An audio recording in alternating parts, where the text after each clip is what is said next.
Hey everybody, welcome to The Limits of Power, Chapter 1, Section 3. Other than the conclusion, your last limits of power for your junior year high school career. Congratulations. Alright, now, page numbers, I'm not going to lie, a little screwy on this one. I apologize. Just kind of go with the page that makes sense as you are reading, right? Okay, so here we are.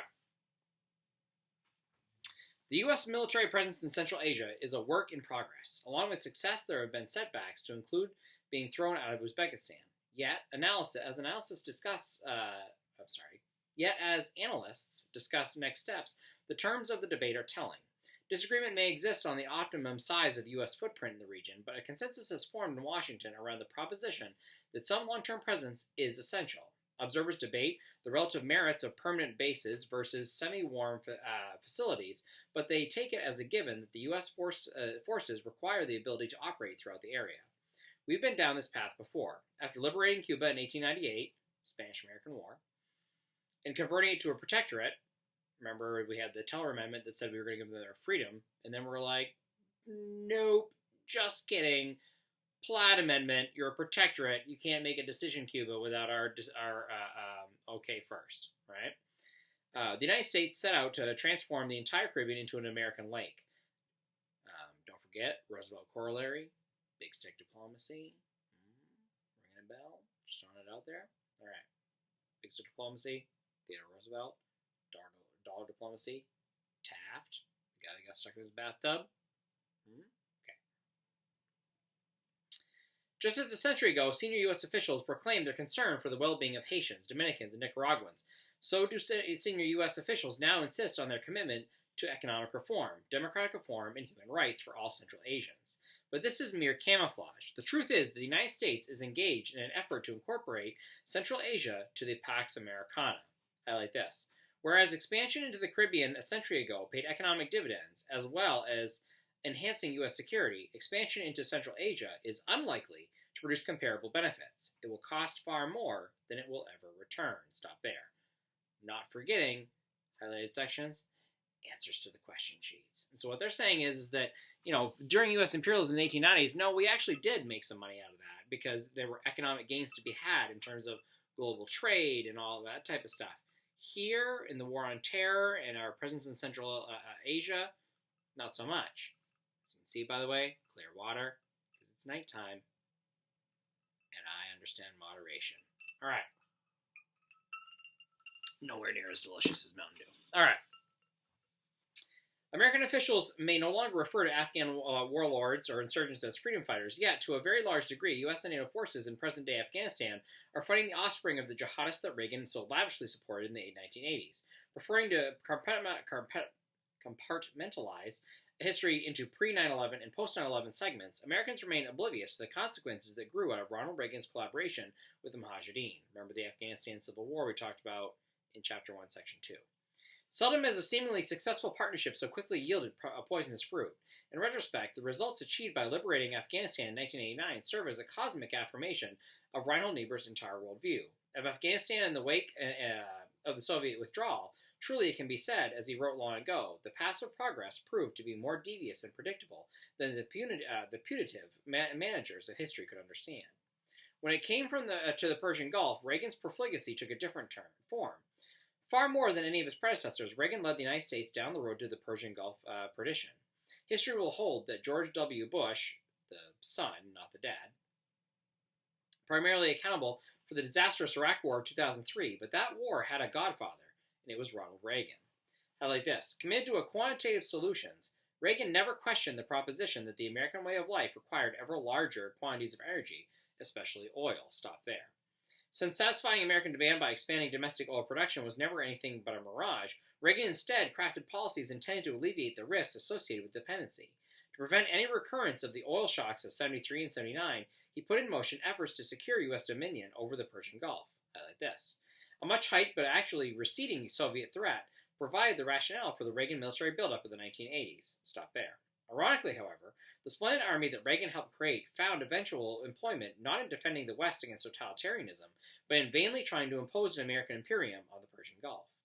To credit Reagan with having conceived a full-fledged Persian Gulf strategy would go too far. Indeed, his administration's immediate response to various crises, roiling the region, produced a stew of incoherence. In Lebanon,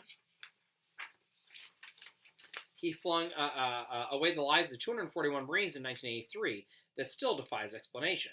The alacrity with which he withdrew U.S. forces from Beirut after a suicide truck bomb had leveled a Marine barracks there suggests that there was really no mission at all.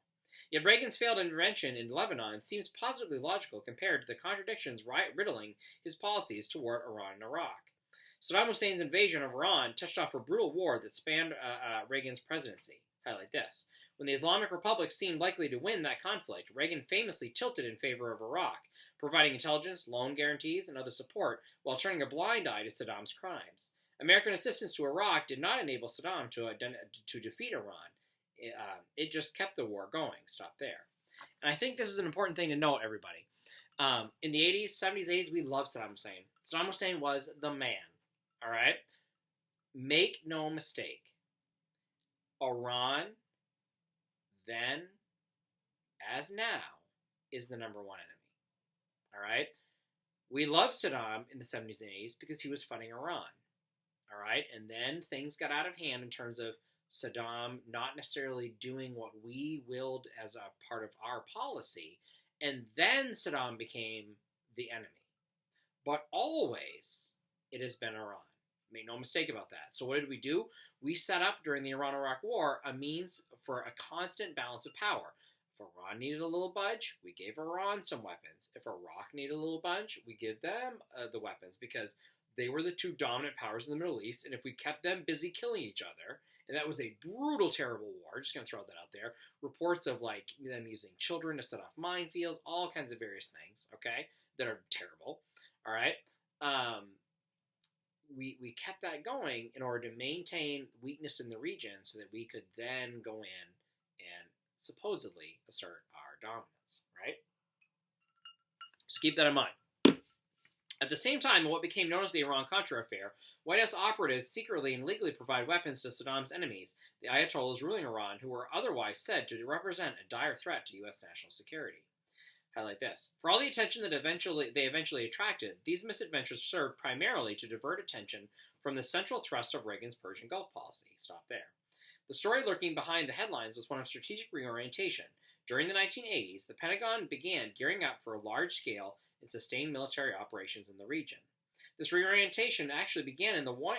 days,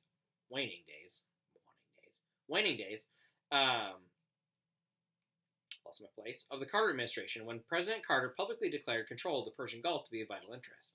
Not since Tonkin Gulf resolution has a major statement of policy been the source of a greater mischief.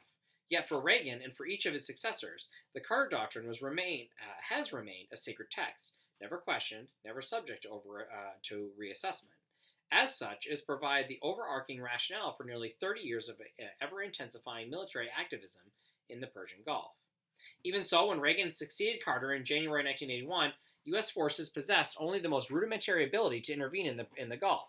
By the time he left office 8 years later, he had positioned the United States to assert explicit military preponderance in the region, as reflected in war plans and exercises, the creation of new command structures, the development of critical infrastructure, the presuppositioning of equipment stocks, and the acquisition of basing and overflight rights. Prior to 1981, the Persian Gulf had lagged behind Western Europe and Northeast Asia in Pentagon's hierarchy of strategic priorities. By 1989, it had pulled even. Soon thereafter, it became priority number one. The strategic reorientation that Reagan orchestrated encouraged the belief that military power could extend indefinitely America's profligate expenditure of energy. Simply put, the United States would rely on military might to keep order in the Gulf and maintain the flow of oil, thereby mitigating the implications of American energy dependence. By the time that Reagan retired from office, this had become the basis for national security strategy in the region. Reagan himself had given this new strategy a trial run of sorts. U.S. involvement in the so-called tanker war, they mean tanks like oil tanks, now all but forgotten, provided a harbinger of things to come. As an ancillary part of their war of attrition, Iran and Iraq began targeting each other's shipping in the Gulf. Attacks soon extended to neutral vessels, with each country determined to shut down its adversary's ability to export oil. Highlight this. Intent on ensuring that oil would keep flowing, Reagan reinforced the U.S. naval presence in the region. Stop there. The waters of the Gulf became increasingly crowded. Then, in May of 1987, an Iraqi missile slammed into the frigate USS. This is where it gets screwy. There we go. Stark, killing 37 sailors. Saddam Hussein described the attack as an accident and apologized. Reagan generously accepted Saddam's explanation and blamed Iran for escalating violence. Oh, yeah, Saddam, it wasn't you that shot that missile at the USS Stark and killed American sailors. I mean, even though it was, but it wasn't your fault. It was Iran, because they're the main bad guy.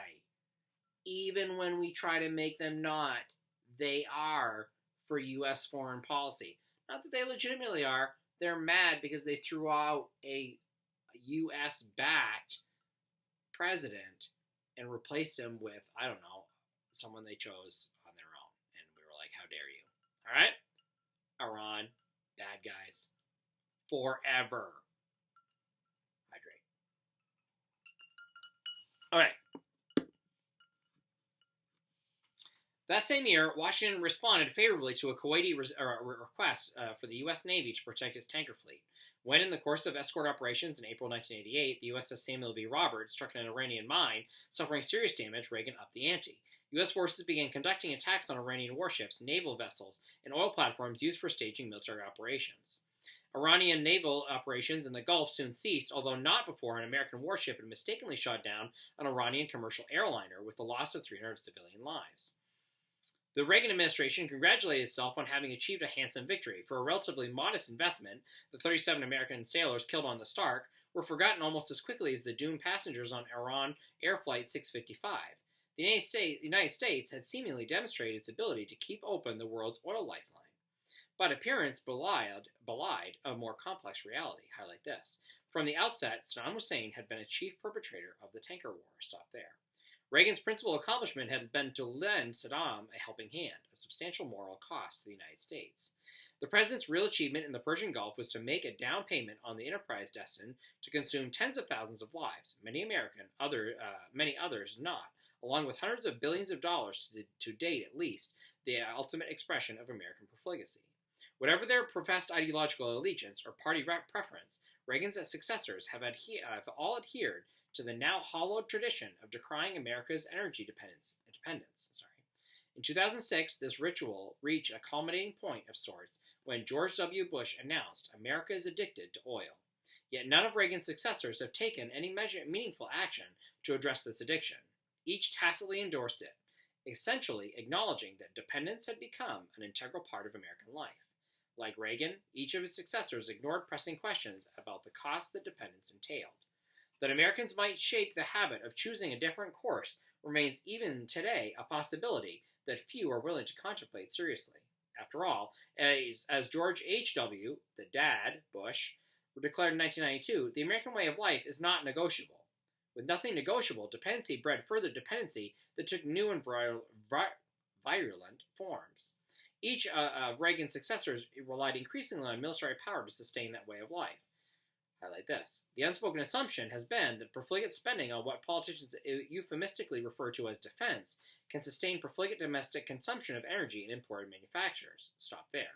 Unprecedented military might could defer the day of reckoning indefinitely, so at least the hope went.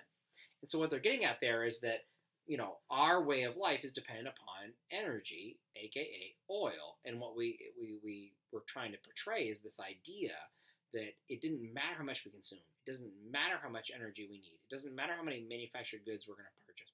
It doesn't matter what it takes to be middle class. We will always have access to oil because our military is so powerful. And we will maintain that military might and therefore never have to worry about consumption because it'll always be there. All right? That's what they're getting at there. Not that you have to agree with any of this, but that's what his major point is. Okay? The munificence, there we go, of Reagan's military expenditures in the 80s created untold opportunities to test this proposition. First the elder Bush, then Bill Clinton, and finally the younger Bush wasted no time in exploiting these opportunities, even as it became ever more difficult to justify any of the military operations mounted under their direction as defensive. Despite Reagan's assurances, by the end of the 20th century, the United States did in fact start fights. What? All right. And seemed well on its way to making that something of a national specialty. By the time the elder George Bush replaced Reagan in, hold on, wait for it, January 1989, here we go, Saddam's usefulness, Saddam's usefulness to the United States had already diminished. When Saddam sent his army into Kuwait in August 1990 to snatch that country's oil wealth, he forfeited what was little value he still retained in Washington's eyes. So as Saddam became less important, more of a bad guy. Get it? Okay? The result was Operation Desert Storm. Not since 1898, when Commodore George Dewey's squadron destroyed the Spanish fleet anchored in Manila Bay, Spanish-American War, have U.S. forces won such an ostensibly historic victory that yielded such ironic results. Dewey's celebrated triumph gained him passing fame, but accomplished little apart from paving the way for the United States to annex the Philippines, a strategic gaffe of the First Order. But prevailing in the mother of all battles, Desert Storm Commander General H. Norman Schwarzkopf, they used to call him Storm and Norman when I was in the 8th grade, that was pretty badass, repeated Dewey's achievement. He, too, won momentary celebrity. On closer examination, however, his feat turned out to be a good deal less sparkling than advertised. Rather than serving as a definitive expression of U.S. military superiority, a show them who's boss moment, Operation Desert Storm only produced new complications and commitments. Highlight this. One consequence of victory took the form of a large, permanent, and problematic U.S. military presence in the Persian Gulf, intended to keep Saddam in his box and to reassure regional allies. Before Operation Desert Storm, the United States had stationed troops in the Gulf area, preferring to keep its forces over the horizon. After Desert Storm, the United States became, in the eyes of many Muslims at least, an occupying force. Stop there. The presence of U.S. troops in Saudi Arabia, site of Islam's holiest shrines, became a source of particular consternation. As had been the case with Commodore Dewey, Schwarzkopf's victory turned out to be neither a clear-cut nor a cheaply won as it first appeared. On the surface, the U.S. position in the wake of Operation Desert Storm seemed unassailable. In actuality, it was precarious. Dun, dun, dun. And with that, we end part 1 of Chapter 1, Section 3. I will be back literally in seconds, and I will see you right then.